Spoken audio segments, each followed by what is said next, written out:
What is up, guys? Welcome to the Tony and Dakota podcast. Today, we have a very special guest. This is Brianna Marie Murray. She has a birthday coming up. It's like 3-4 days from now. She's going to be turning 27. Brianna was introduced to me from my stepmom. When I first met her, my stepmom was like, oh my gosh, Brianna's so beautiful. She does these fitness competitions. She does bodybuilding. She's really strong. You should look at her Instagram. And then she's trying to like show me all of Brianna's stuff. And I'm like, oh my gosh, well, it looks like Brianna stays in pretty good shape. So she was and still is genuinely interested in fitness. She does some Arbonne multi-level marketing. We're going to get into that a little bit.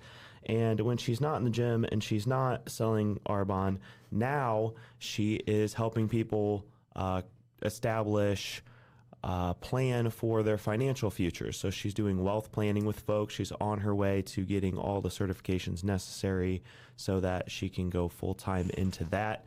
We're going to talk about her moving around a little bit, kind of figuring out who she is, and her time as a surge tech. So she went to college for a little while, got into surgical tech assisting type medical stuff, and excited to have her on.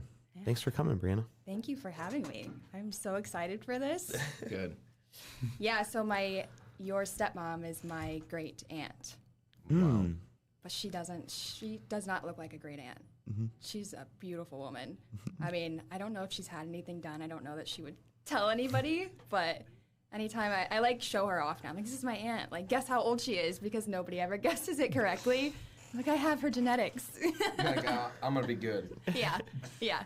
So something that you and Dakota have in common, too, is that you both love huskies. Dakota said he eventually wants a husky. And outside. Brianna has got a mini husky. Hers is only like 20 pounds. Oh, wow. So it's like a little tiny husky. Is it a mix with a Pomeranian?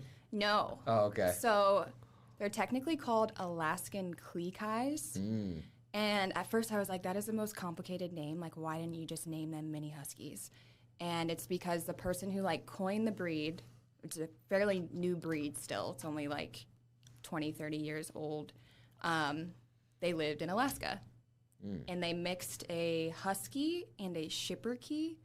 No idea what a schipperke is, but that was the smaller of the dogs that made the mini husky. And then Kleekai means small dog in like Alaskan indigenous. Wow. So after understanding, like, oh, okay, cool. But to say that to somebody on the street, their attention span is just gone. Yeah, by the time 100%. I like just call it Pomeranian, it'll be good. No, it's not the same. How old is Lola? She'll be 2. So my birthday is July 1st. Hers is July 10th, and I think that's the coolest thing. She'll be 2. That was a test, and you failed. What? That's how you know that someone's a crazy dog lady. I fully own it. You know your pet's birthday and everything. Yes.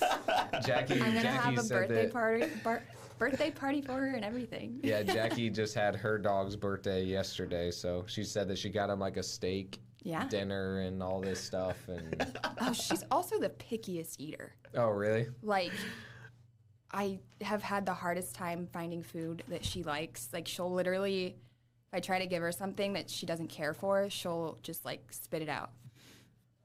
Like, well, I've never seen a dog that just doesn't inhale everything that's in front of them. So. Yeah. Have you seen her, though? No. Look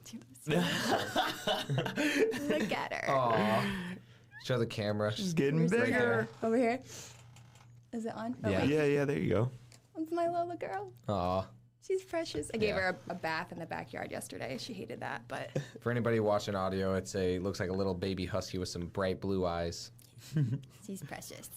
So, let's go back. Take us back to...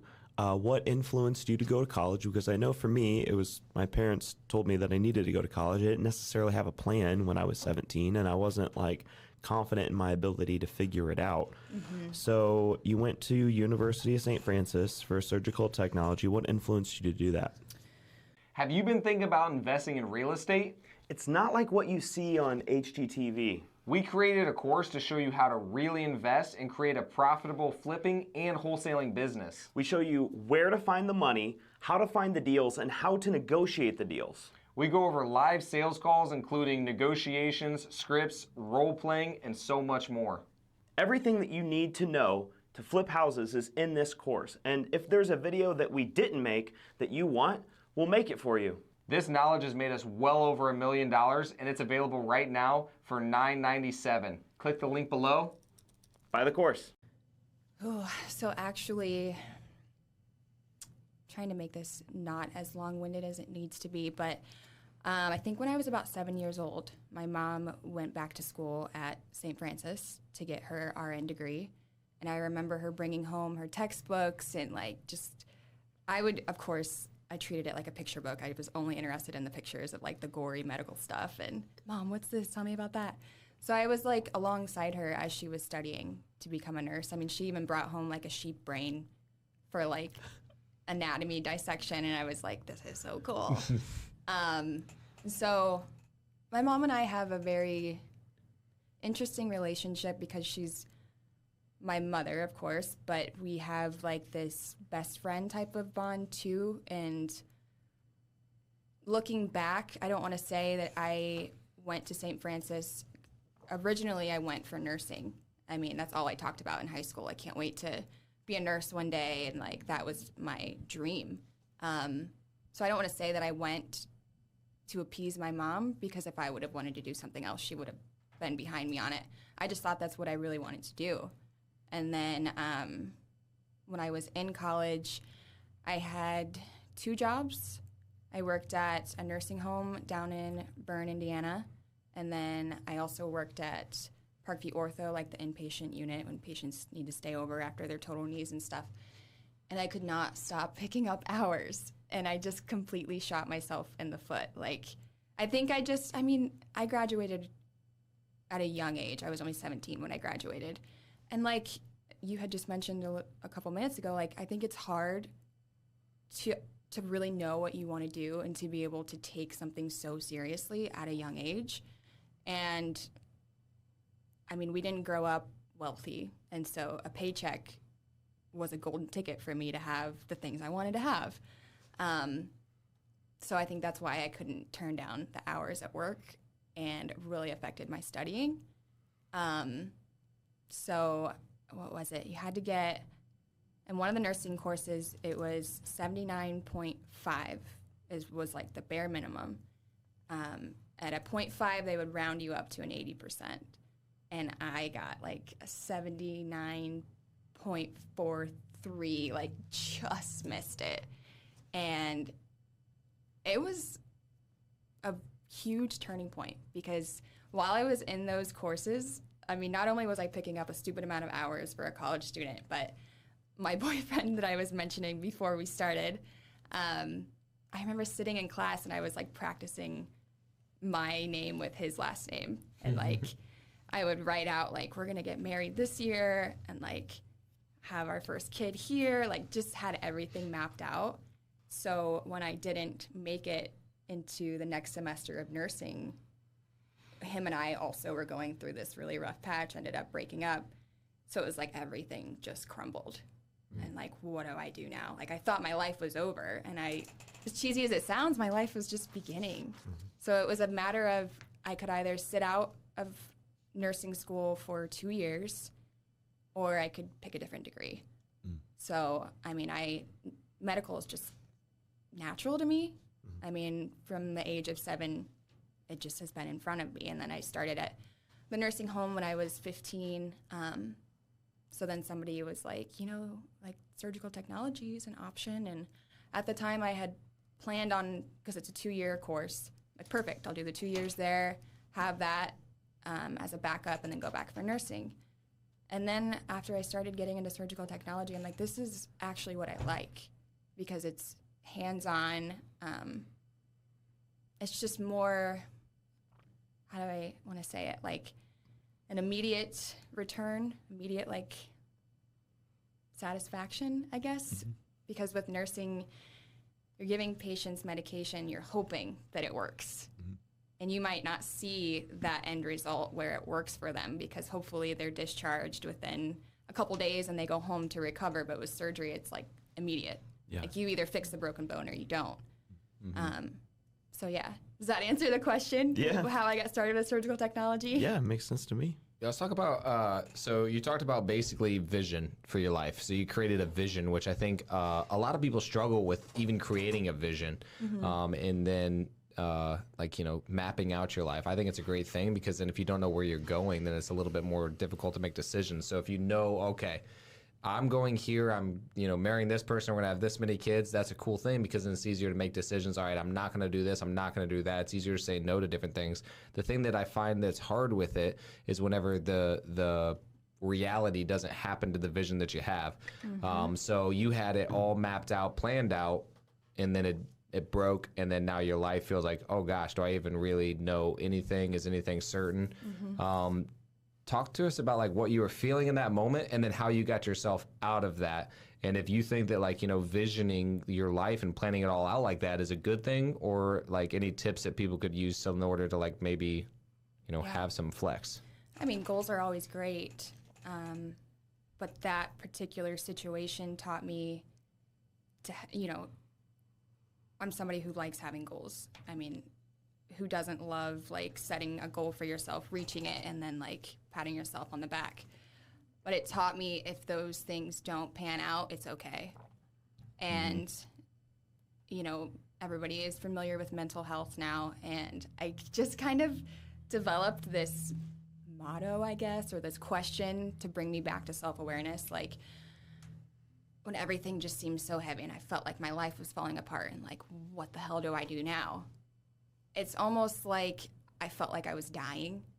And so it's this question that I have like instilled now whenever things start to not go my way. It's like, okay, but are you going to die? Like, is it really that bad? Or do you just need to shift gears a little bit? Because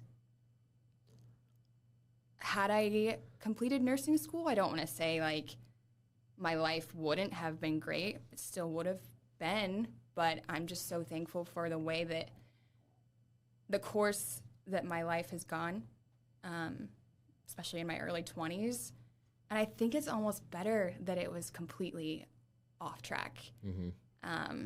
The thing that pulled me out of it, this is where bodybuilding comes in, because all of a sudden the person that I was spending all of my extra time with, we weren't together anymore. I was trying to figure out how to distract myself from, oh my gosh, I'm either not going to become a nurse or I'm going to have to wait to become a nurse. And at the time, 2 years felt like an eternity. Especially, it felt embarrassing. I felt devastated and embarrassed because there's this, have you guys heard of the thinking where if you tell somebody, hey, I'm going to do this, you're kind of already, your effort has kind of dissipated a little bit? You haven't heard of that? No, it's so funny because I actually just was talking on a podcast that I watched from a while ago, and then I said the exact opposite. Really? Yeah, because okay. I guess it depends on who you are as a person, but when I speak something out loud, I'm that much more likely to do it. So the more people I tell, I feel like I have to be in integrity with myself. I have to actually do what I say I'm going to do. So the more people I tell, the more likely chance it will happen for me. Yeah, I've heard it both ways, actually. Yeah. I think it depends on who you are. Yeah, who you are, what the situation is. My older brother actually was the person that introduced this idea to me. And it was because I had tried to do a second bodybuilding show. I had blown myself out of the water with the first one. Like, oh my gosh, it was truly the first major accomplishment I had ever had in my life. And then I was like, this is when Instagram was picking up a little bit for me and people were interested in what I was doing. So I was posting a countdown for my next show.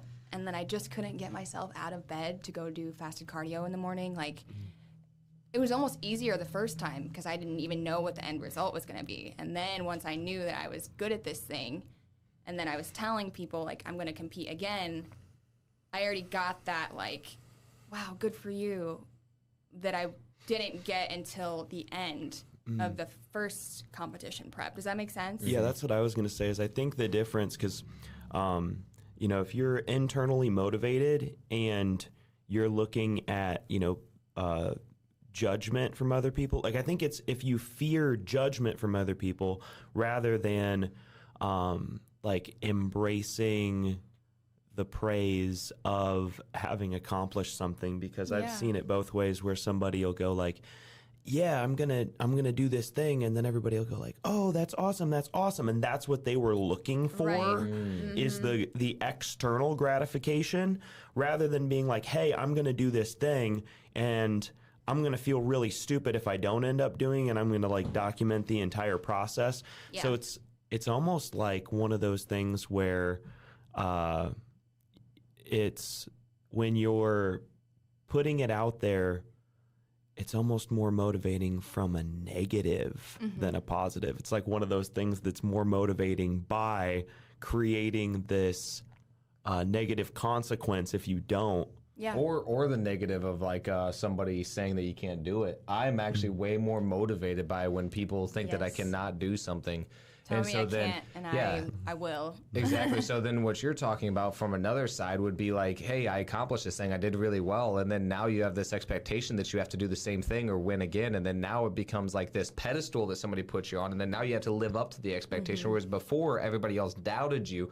And then now you get all right, hey, like I think about it as a win-win either way. I'm like, all right, I'm already the underdog here. I'm already like, this is my first time. I'm probably not going to win. So if I do, it's a win. If not, then everybody expected that anyway. Right. But if everybody has that expectation, which is like kind of where we've gotten to now, where like, whenever I have problems or anything like that, everybody thinks, oh, you'll figure it out. And that's what they say to me. And I'm like, man, I wish like they didn't. Tell me I won't. Yeah. I wish that they didn't think that I was going to be able to do it all. But now, where you've already achieved it, now people think that it's going to be easier and stuff, and it doesn't take away the difficulty of what you're about to do. It just literally has an expectation. Right. And I'm having this like revelation as I'm sitting here. The reason I started bodybuilding was to distract myself from a lot of negative things that were happening. So it didn't matter what happened at the show, because all I cared about was that there was something that was getting me up every day, something that I had to work at, something. I wasn't checking my phone, seeing what my newly broken up boyfriend, whatever you want to call it at the time, what he was doing. So it took me out of a negative spot in my life, but I think the huge difference was I was using it as therapy. And then the second time around, I was good. And people say the best bodybuilders are people going through heartbreak. Yep. Because, the appearance part that comes from it is like, haha, like, you think you can leave me? Like, look what I look like now. And it lasts like an entire week before you blow up like a balloon again. But, yep. Let's talk about that actually. So I went through a divorce as well. And I remember like that pain that I felt was very similar. Like it felt like I was dying. Like my body actually started reacting in a very weird way. I got stress hives all over my body and like literally huge welts all over the place. And I've never experienced anything like that. I've went through some stuff when I was younger that was pretty traumatic. And I was like, I always thought that my life was bad in the beginning and then everything's going to be great. And I had that vision for my life. I had it all set out. But anyway, the main thing I want to talk about was, do you think that it was effective for you to cope in that way? Because like sometimes I think that like we use positive things in order to avoid how we're actually feeling sometimes. Whereas obviously when you go drink and stuff, it's obvious that it's bad. But then I found that I was actually ignoring my problems and my feelings by working out. And I wanted to see like if you felt like it was effective. No, that worked, or I was avoiding and then I accomplished this thing and then I still felt hurt at the end of the day. Ooh, so I did both. It was very good for me, but then the other thing that makes a great bodybuilder is somebody who has body image issues. I have described it numerous times as an organized eating disorder. So take somebody who's already got body image issues, and not to dog on rural areas, but there's a lot of misunderstanding about nutrition. So I was trying to understand how to be healthy, and bodybuilding isn't healthy.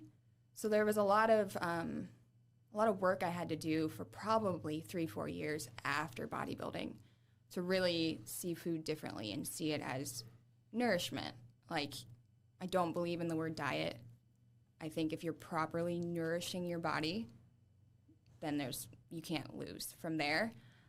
So that was the downfall, because those few years afterwards, I mean, the other thing is when you're eating only certain foods that are super clean, your body's like cleanup process stops because it's not needed anymore.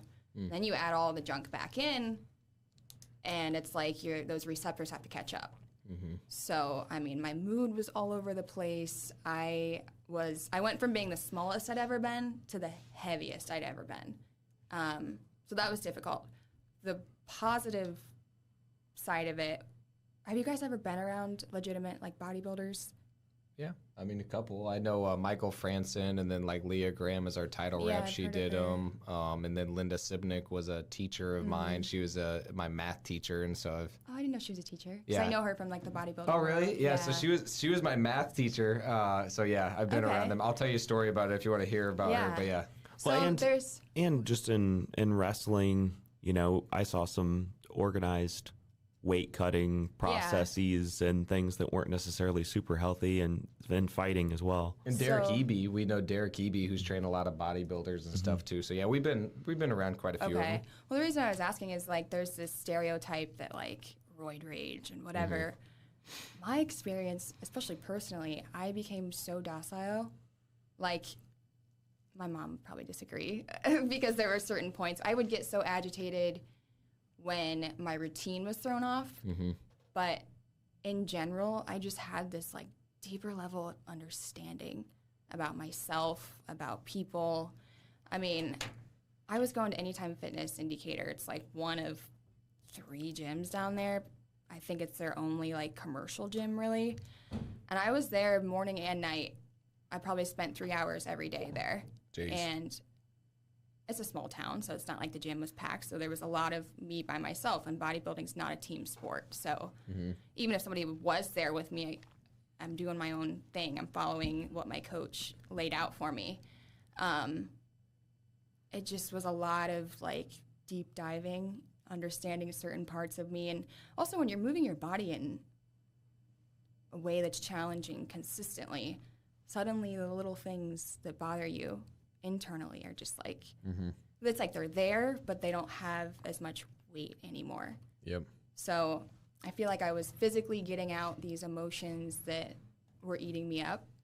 And I can't leave out the part where I had started going to that gym because that's where my ex went. So I, like... Oh my gosh. But then eventually it was cool because we made this, like, turn where... at first I would see him there and, like, just wanted him to make sure that he saw me, like, in my little workout outfit and, like, look what you passed up. And then it got to a point where it was like, I don't want to say friends, but it's like, hey, how are you?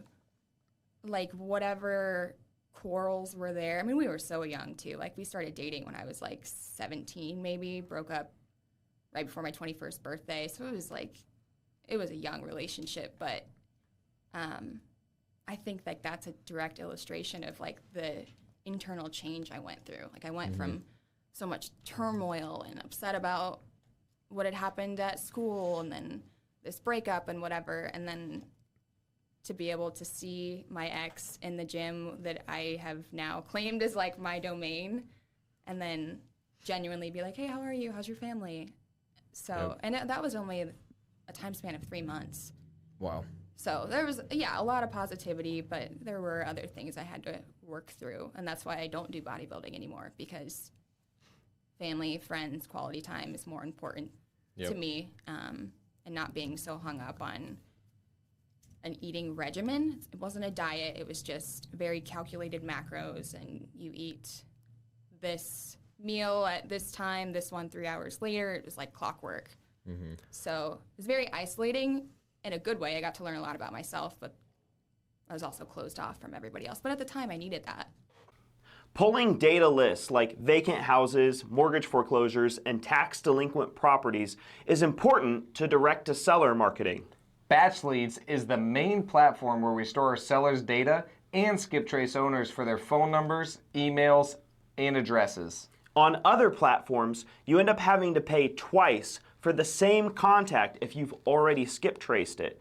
My favorite thing about batch leads is that if you skip traced a contact once, you never have to pay for that contact again.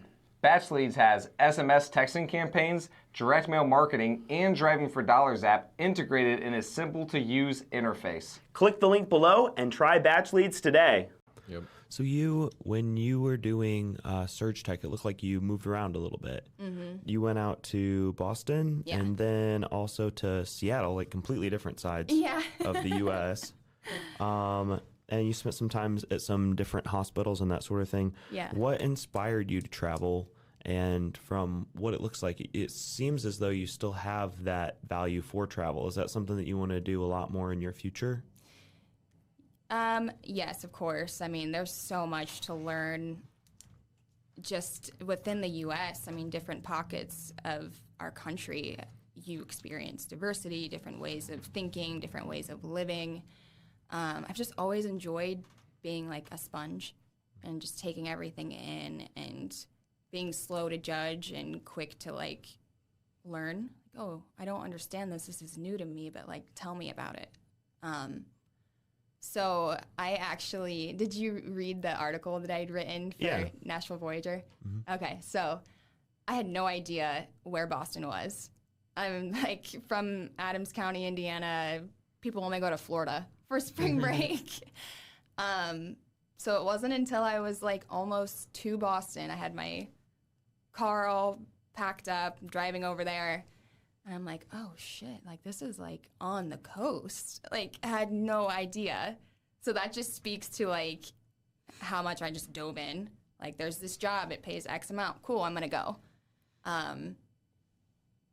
And I had a lot of people asking me, like, well, where are you running from? At the time, I was like, nothing. I just want to travel. I just want to experience other things, and I want to make more money. That's all there was to it. And so what you had asked about with bodybuilding, you know, like, was I distracting myself from what I really needed to pay attention to? That's when it all caught up to me. I think that there was so much to process that it's taken sort of like peeling back layers. Mm-hmm. It took me being ready to listen to these internal cues and whatnot. So while I was out there, I mean, I love the Boston accent. Mm-hmm. I love the people out there. I mean, they're just like gruff. I would say they love hard and they hate hard.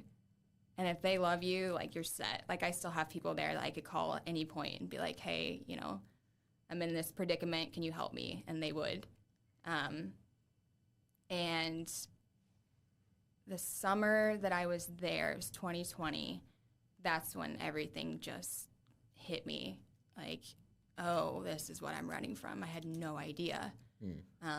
Just a lot of coming to terms with having major depression.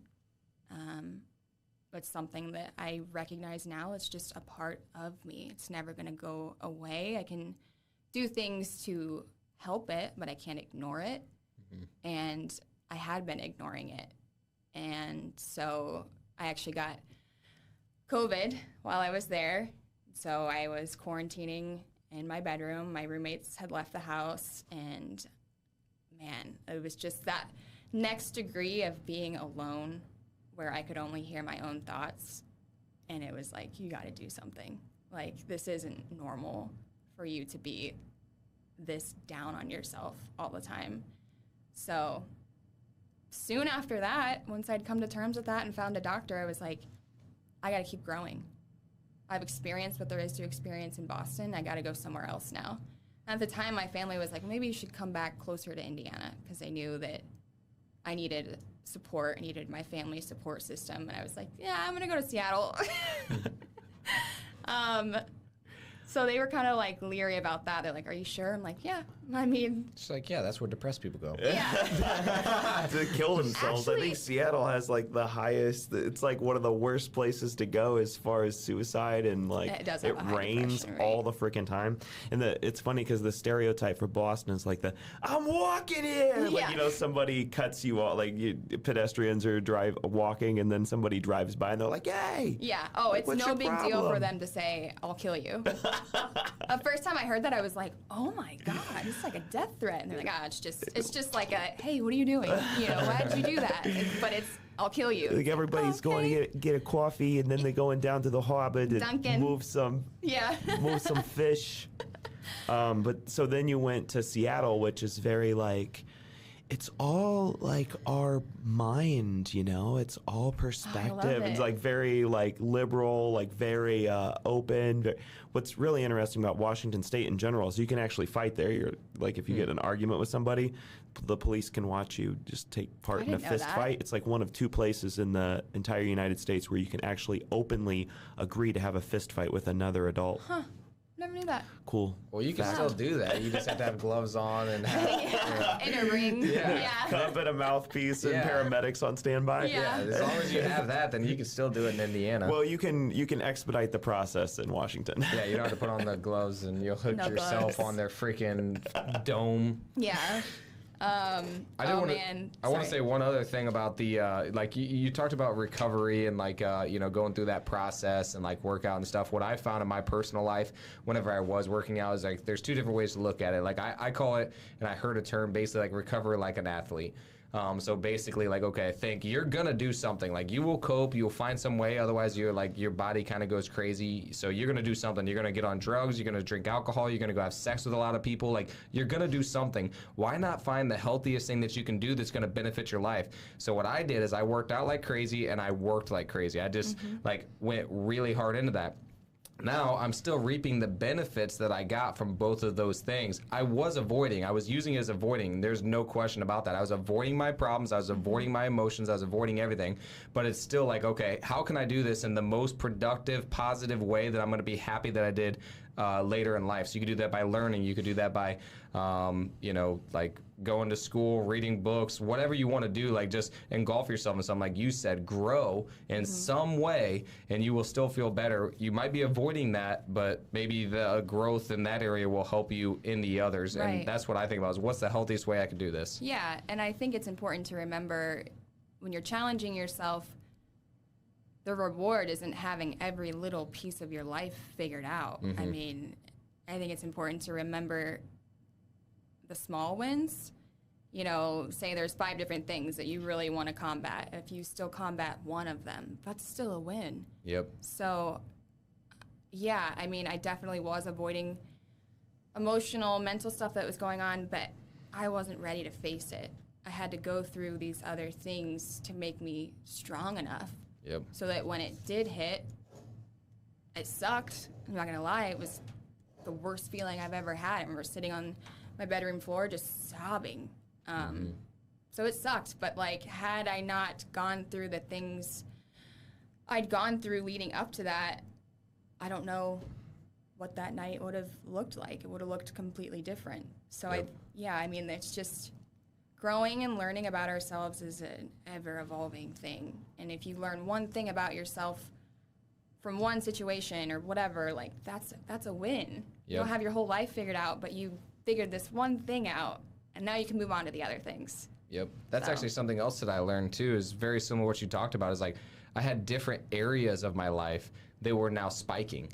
The funny thing is, so this is like, hopefully people can learn from my experience, is that I thought that if my business and my health are high enough, that it won't matter if my relationships and my spirituality are like kind of lower. I'm like, oh, these will all make me feel better. And like, as long as I'm like a 10 out of 10 over here, these can be a 2 over here and it'll be okay. Well, I found out that that doesn't work. No. I'd rather have, my business and my health be at like an 8 and everything else be at like, a 7 or an 8 as well.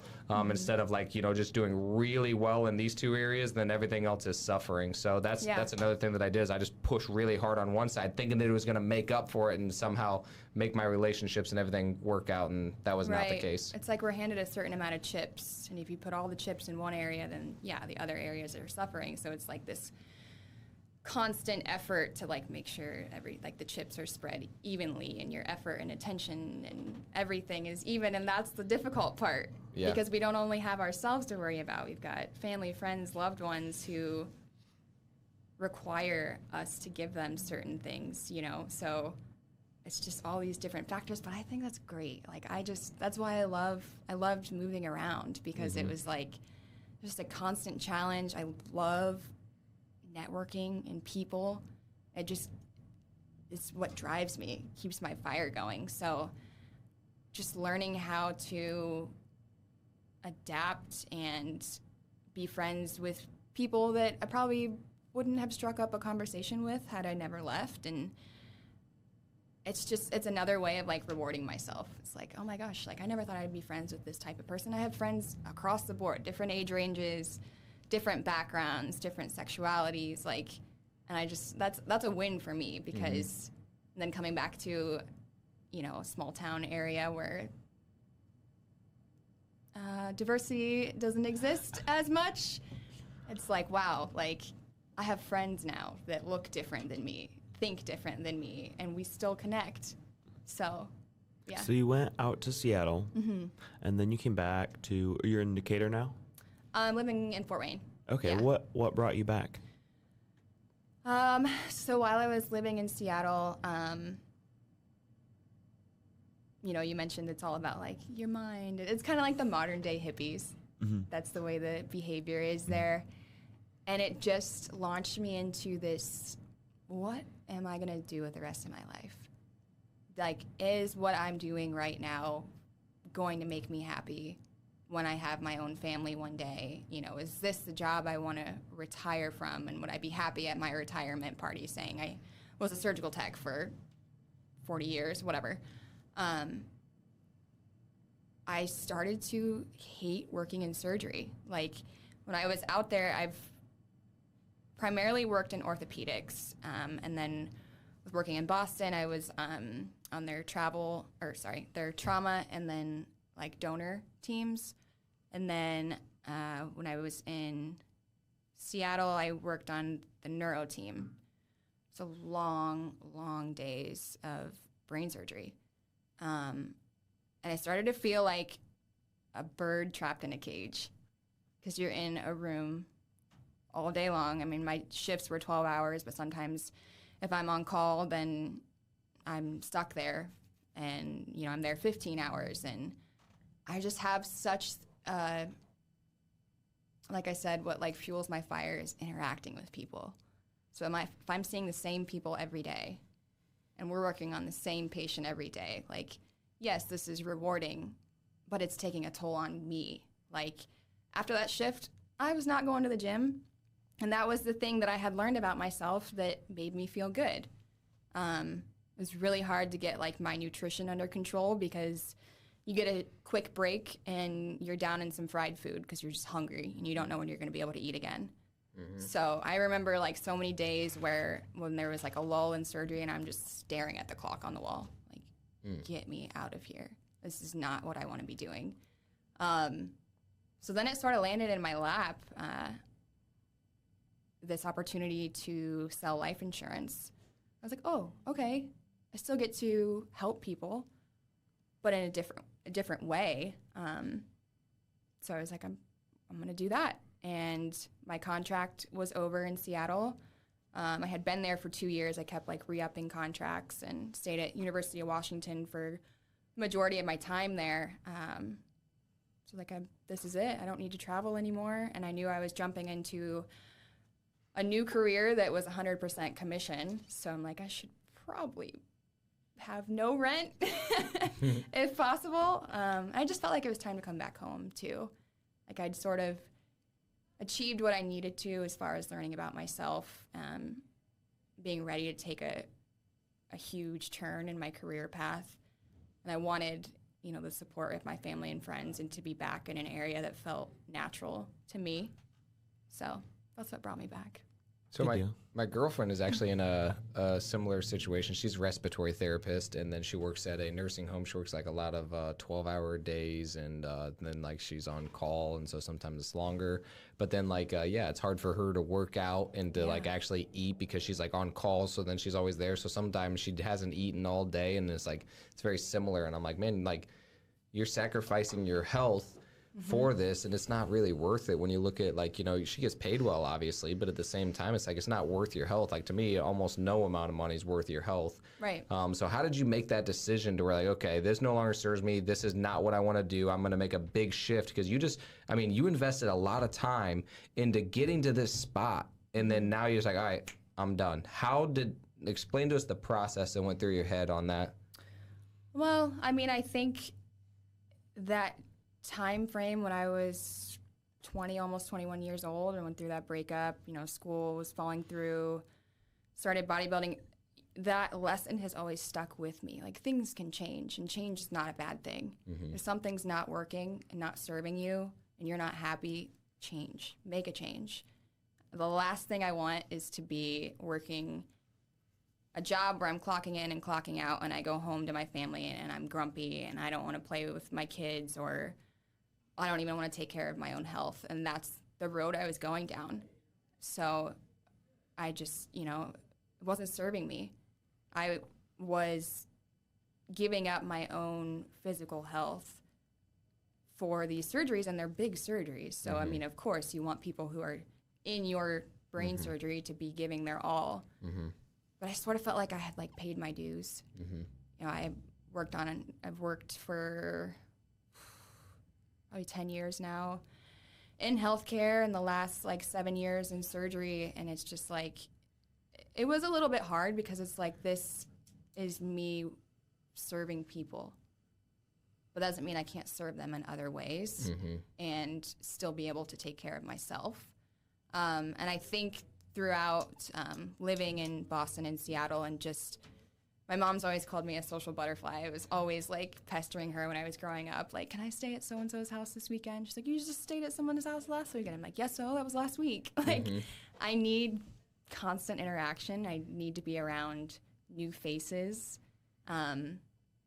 So I really like honed in on that. Like, what is it about meeting new people that I like?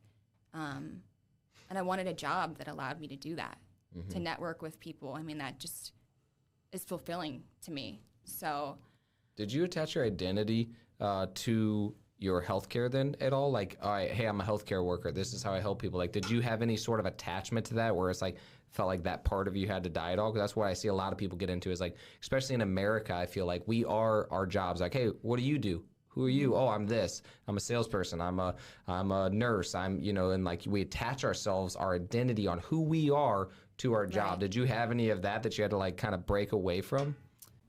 Are you letting deals fall through the cracks because you don't have good systems in place? We've been there before, and honestly, we've tried several different CRMs, and RE Simply has been the absolute best. RE Simply tracks your KPIs, does automatic follow-ups for you, and even records incoming phone calls. The system is very easy to use, and honestly, it has more features than we even know what to do with. If you're looking for a great CRM, try RE Simply today. Click the link in the description below. Check it out now. I think I had already broken away from it. Okay, before you left. Yeah. Okay. Long before I left. I think that's why I was getting so like disgruntled. Like, I'm way too young to be somebody who's disgruntled at work. Being away from my family, being thousands of miles away, just really emphasized what's important to me. Family, friends, the people I care about. And I don't want my job to be my identity. I want it to be the thing that I do during the day that makes me feel proud to say that I do it, but I'm not my job. I have actually, it's funny that you bring that up, because I've developed this thinking where it's like, I am not my job. I am Brianna. I am who I am in front of you. Let's talk about, you know, life stories and, you know, where have you been the last couple years? Like, what's new with you? How are you? I don't want my job to define me. And I think that because I started thinking that way, it just made it even harder to work in healthcare. Because it's almost like, to work in healthcare, you're almost like required to wear it as this badge of honor. I mean, what's that saying? Like, how do you know somebody's a nurse? Because I'll tell you. Like, I don't want that. I want to be a much more interesting person than what I do for a job. I like it. Yeah. Yeah, I guess you're still living with your parents, and that was something that you're kind of beating yourself up about was coming back. Yeah. And that's something that I also had in common too at your age. I wasn't as independent as Dakota was. I needed a lot of help from my friends in order to get to where I am now. And so I decided to send you some Gary Vee stuff because Gary's always talking about, hey, if you're 18, 21, 25, if you're 30 years old and you think that you need to have your entire life figured out, that's ludicrous. Right. And also just that the biggest thing that he wants everybody to do at a young age is like go try different stuff. Like keep trying stuff until you find something that's actually worth giving your time, your dedication, your life to. Exactly. And then he talks about your family, like your siblings, your parents, and that sort of thing, and how they subconsciously, society in general, is subconsciously interested in you conforming. So I was thinking about that, and I decided to send you a message just about my life because, like, I had a child at 23. I'm 31 now, but I lived with my dad until I was 25. We got in an argument. I went and lived with Grandpa when I was 26, and then started kind of like influencing my girlfriend at the time, who was going to become my wife, my fiance, to get a duplex property. I moved into that property, so I still wasn't completely independent. And then when I was getting divorced, because I was not making any money as a realtor, I put a lot of that on a credit card. I was still trying things out and not willing to like suffer in the short term to pay all my bills. When I finally left that relationship, luckily our business had gotten to the point where we were bringing in enough leads. Dakota found a property on Facebook Marketplace and basically encouraged me like, hey, you should probably just figure out how to live on your own. Like, you'll figure it out if you like just take the leap. So I didn't think that I could afford it financially. And I just barely kind of figured it out. Still put some money on some credit cards in the process, but that was huge for me to like finally kind of live by myself too. So just know that like not everybody is super like figuring things out, being 100% independent. Like I needed a lot of help from my friends and my family and that sort of thing along the way. Yeah, and that was a lesson I had to learn at some point too, is like, not only is it okay to ask for help or lean on people, but like you should. I mean, no human being, we're not designed to be alone and take everything on by ourselves. That's a recipe for burnout. What do you call that?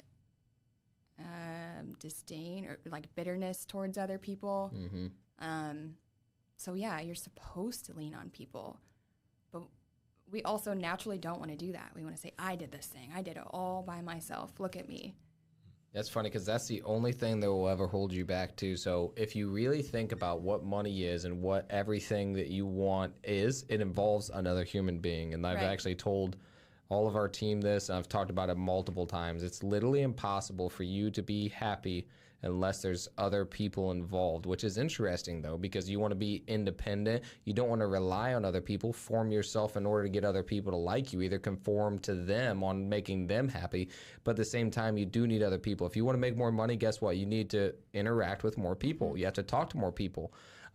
You also have to convince, if you want to start a business, other people to work for you, help you build it, and then make sure they're still aligned with them. And so that's what I really think true happiness is being yourself and being 100% yourself, and then finding people who accept you as you are and who you are. And anybody that doesn't, I don't give a crap. It's like, all right, you're not my person. You don't fit with us. That's okay. And that doesn't make you a bad person. Right. That's completely fine. But at the same time, you do need other people. You have to have other people. And I said this to actually one of our interns yesterday.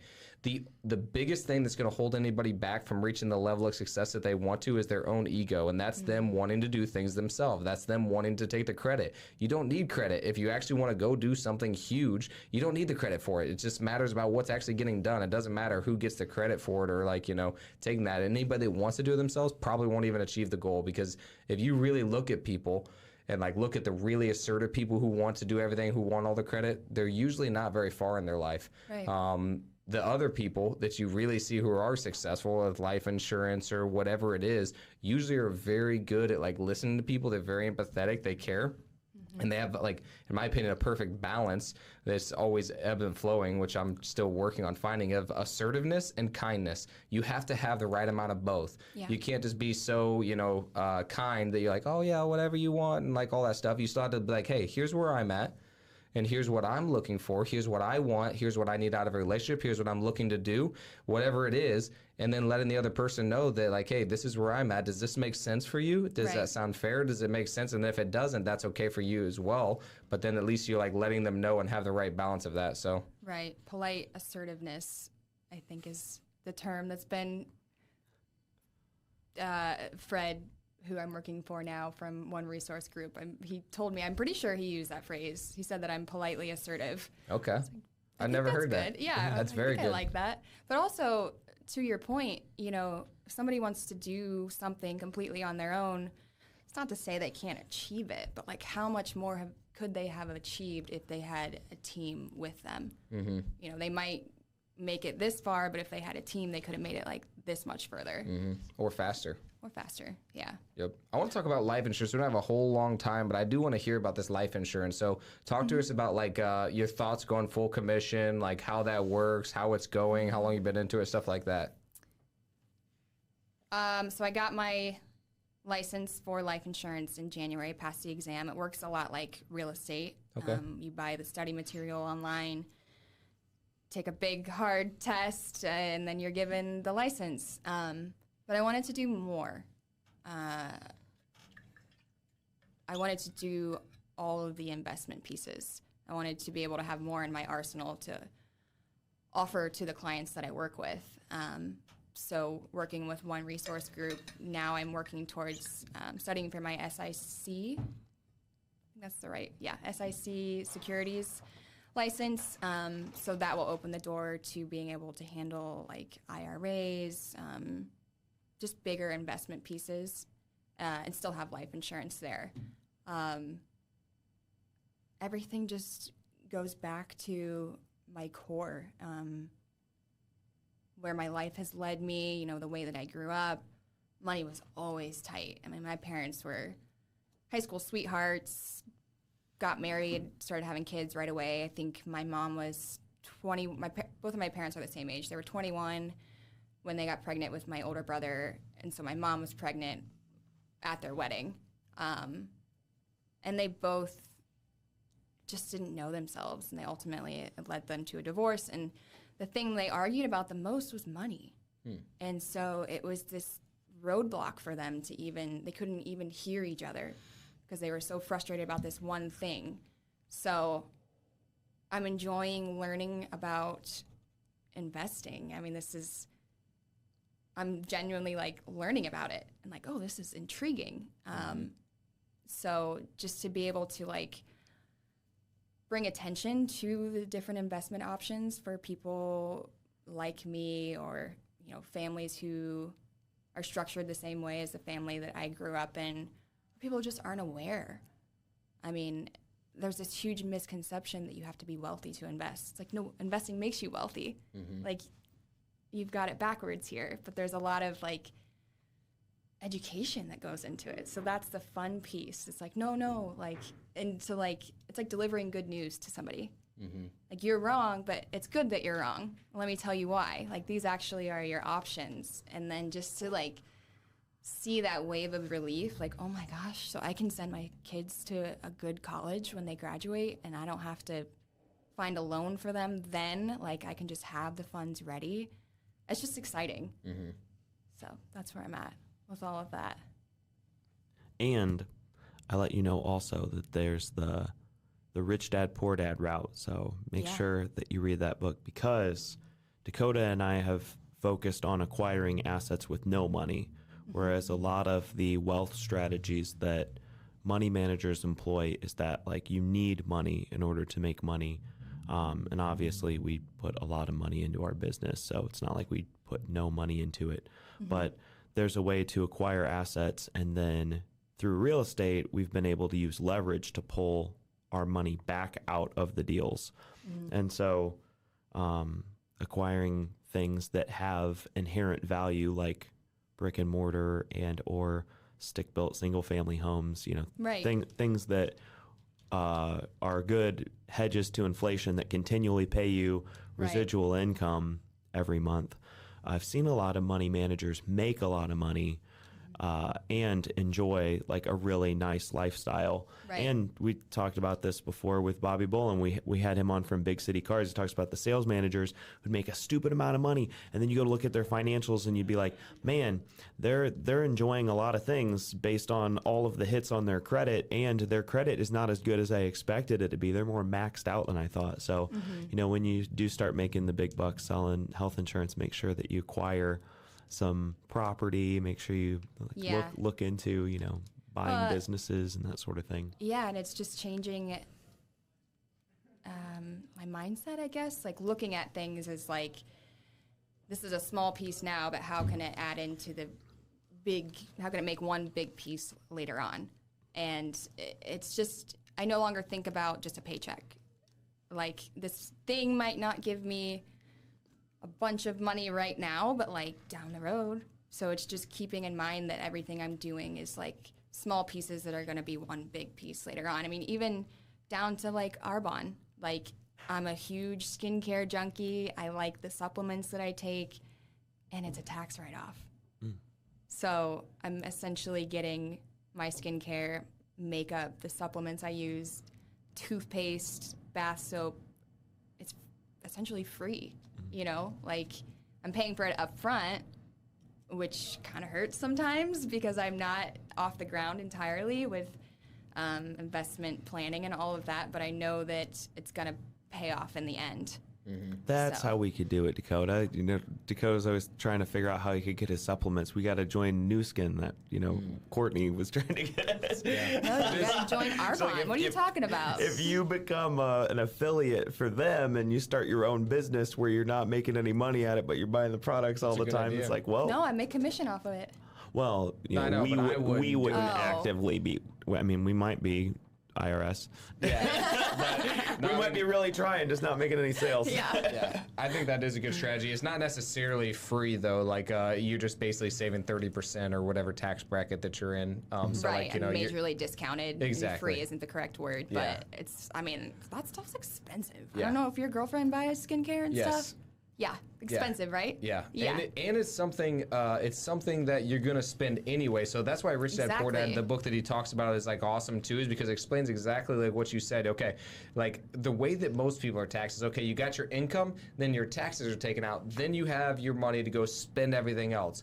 With what you're describing is you get your income, then you buy your stuff, then you're taxed on that amount instead of being taxed on the top dollar. You're taxed on the bottom after you already spent everything that you would spend. Right. So you're saving so much more money there. That's what essentially you're talking about, which is huge. I mean, Yeah. I don't think people realize the biggest expense that you have in life is taxes.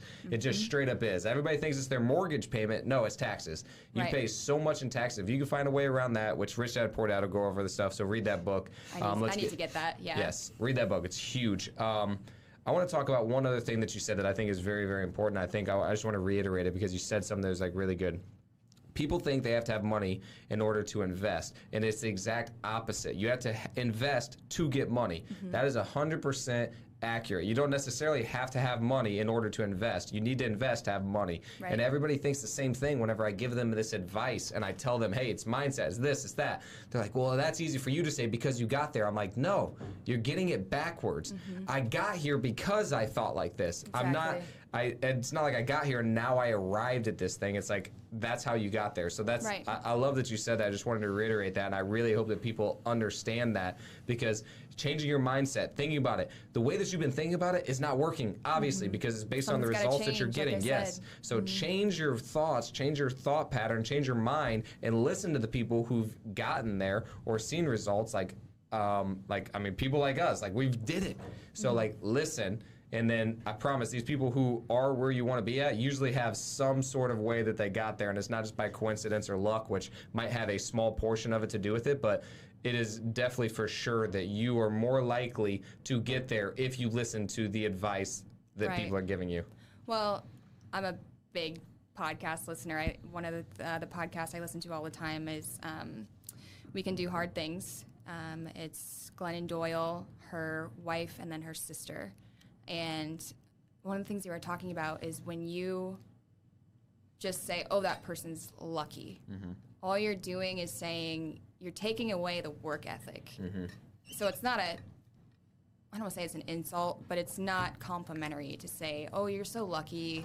Look at where you are. It's like, I'm actually not. I put in a lot of elbow grease. I worked my ass off to get to this place. This is not luck. It's anything but that. So, yeah. It's funny that when you're a bodybuilder, you know, people didn't look at you and say, wow, she got real lucky that she got that, you know, big. People are asking if I took steroids because they couldn't believe, like, where I'd gotten myself to. Sure. And regardless of even how you got it, like, even if you did take steroids, it didn't just happen by accident. Right. There was obvious work, and, like, it's very obvious. It's interesting to me, though, that in business, people think that. If somebody's wealthy, like, I grew up extremely poor, and, like, we're pretty well off now. Like we're doing all right. So they think that it's like based on luck when it's like it's the same exact thing as the bodybuilding. It's very obvious that it's about, if you followed me for any amount of time, it's based on work, based on strategy, based on maybe a little bit of luck. Like there's still some there, but I would have probably, I think I would have found a way no matter what. Like, Yeah. we would have, like, it's like for sure. Same thing, like if I get sick or something like that, I'm going to find some way to like still work out. Like there's not going to be a whole lot to stop me. Obviously there are some circumstances that could put us under and could make you not work out. But I think it's just interesting that with physical, it's obvious. With money, for some reason, people do think that it's luck. You inherited it, something like that. When like, no, it's actually a skill that you can learn, develop, and like you can do it too. Like everybody's listening, you can do it. But if everybody understands they can do it too, then it takes away that excuse that, woe is me, I grew up poor, this is just the life I was given. But if you're like, no, you can, no. Now it's accountability. Right, yeah. And so, I mean, just, there's so much lack of awareness, and I'm not going to get into my theories about why we're not taught investing in K through 12th grade, but, I mean, even down to, so say somebody doesn't have a lump sum of money sitting somewhere. Life insurance is a great way to start. You're putting away, say, I don't know, $200 a month in a whole life policy. That's accumulating a certain amount of interest over time. That's unlocking a cash value for you. Now you have money that you can make liquid just by putting away $200 a month. Like everybody has things that they can do without. I mean, there just is. It's just a matter of putting in that effort and getting ahead of things. You know, say like a really cool way to use life insurance for kids is for college funds. I mean, parents are like, oh my God, one day I'm going to have to send my kids to college and like I want them to have a good education, but how am I going to pay for it? And it's like you get them a whole life policy when they're 5 years old, maybe the day they're born. As long as they're breathing and alive, you can get them a life insurance policy. And the younger you are, the cheaper that premium is. So you're paying a super cheap premium. It's accumulating value for you up until they're 18. They can take that cash value, use it for college, or if they don't go to college, put it into a startup, put it on a down payment for a first home, and they also get to keep that whole life policy for the rest of their life at a $30 premium or something stupid cheap. So it's like, yeah, there's actually no excuse to be poor because there's all these options. It's just a matter of people being willing to reach out and say, 100%. I just need to learn. Just tell me what this is about. I mean, I've Ask for help. I've gotten rejected so many times because people are just like embarrassed to talk about their finances. It's intimidating, or they're not don't wealthy understand enough. and they don't want to be judged. Like, there's so many different reasons we create. Yeah, it's a protective measure. It's like you gotta keep putting in all these little pieces for later on, so it's one big thing, you know. Number one thing, though, that I want people to get out of that is you can do it. Like, that's the main thing. Is like, you can do it. There's a way. Sacrifice the now for your future. I mean, that's the same thing. Like, there's so much stuff that correlates between business, money, and health. Sacrifice the now for later. So, like, that's all you have to do. Sacrifice $200. I know it sounds like a lot of money, but guess what? You will be better in the future. You will make more money in the future. So, like, if you can sacrifice $200, don't freaking go out to eat so often, which is where I spend most of my money. Like, just don't go out to eat a couple times. And then, like, everybody's like, oh, man, that makes your life horrible and stuff. And, like, no, it's not that bad. It'll make your life way better in the future if you know that you have that. What really makes people's lives bad is whenever something, like, crazy comes up and then they don't have the money to pay for it. And then they're like, oh, gosh. You got to put out a GoFundMe or something. Yeah, that causes some stress. But, yeah, either way, reach out. We'll figure out how to help you. Read Rich Dad, Poor Dad. Yeah. And something I was thinking of, our friend Jimmy always says, luck equals is when preparation meets opportunity. So the more work that you're doing in the meantime, the more like stuff, the more that you're working on your physical body, your emotional body, your mental body, your spiritual body, the more times you're going to end up getting lucky. So if you want to call it luck, you can call it luck. Yeah. But that's just a different way of thinking about it. Also, folks who are a little bit more woo-woo, a little bit more spiritual, they don't call anything a coincidence. They call it a synchronicity. It's just when everything kind of lines up and things happen for you. Like life happens. That sort of goes along with the belief that life happens for you. And so rather than something just being like, oh, it was right place, right time, it's like, no, it was like the universe catching up to you. Yeah. You've been to a yoga retreat, haven't you? No, I went to something called Huna in Hawaii. Oh, makes sense. Okay. All right, let's get I like that. This is the final question. Final question. Brianna cheated. She already knows what it is. He told you, didn't he? Yeah, I was going to be honest. My dad was like, oh, yeah, she watched one of the podcasts just to make sure she was prepared. Oh, my gosh. See, when preparation meets opportunity. Yeah, exactly. This is luck right now. Yeah, she got lucky. You just come up with a different ending question. Like, just throw a wrench in it. Yeah, well, I didn't put too much thought into it, actually, because I wanted to just be off the cuff. But it was helpful to, like, have the end question in my mind. All right. I don't even know what my answer would be. All right. You're fast forward all the way to the end of your life. You're on your deathbed, and you have a final message to the world. This is Brianna's message, and it could be a billboard, a paragraph, a sentence, a mantra. It is your unique charge, what you think the world needs to hear, and it is everybody listens to it and goes, oh, yeah, that's Brianna. Oh, man, cheating didn't even do me any good. It has to be like one phrase. Oh, no. Okay. Just, what are your thoughts? The end of your life, what are your thoughts? What does the world need to hear? What's your message?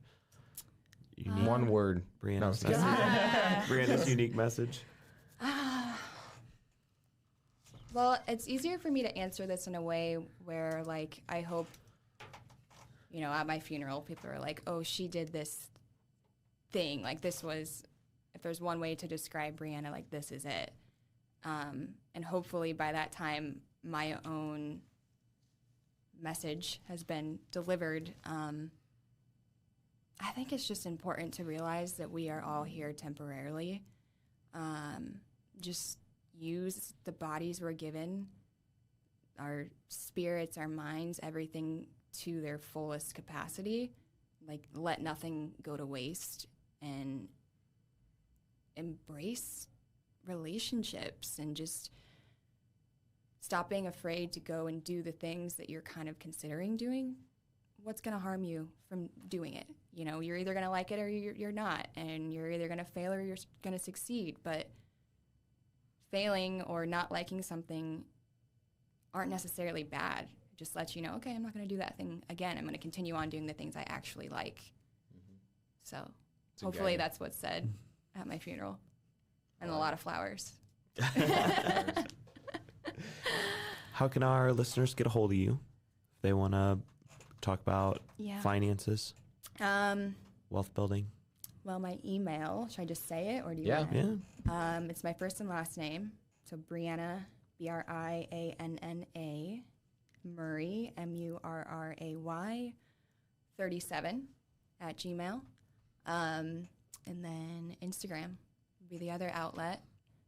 So that's Brianna with 3 N's. 'Cause somebody already had the other name. I gotta find them. Brianna with 3 N's, and then my last name, Murray. So I do probably check Instagram DMs quicker than emails, but it doesn't mean I won't get to my emails. And eventually I'll have an email with one resource group, but that's down the road. Good deal. Anything else that you want to say to our viewers before we? Not right now. Just thank you for having me on. This is great. Yeah, thanks for coming. Yeah. Thank you guys for watching. Catch you on the next one. Peace.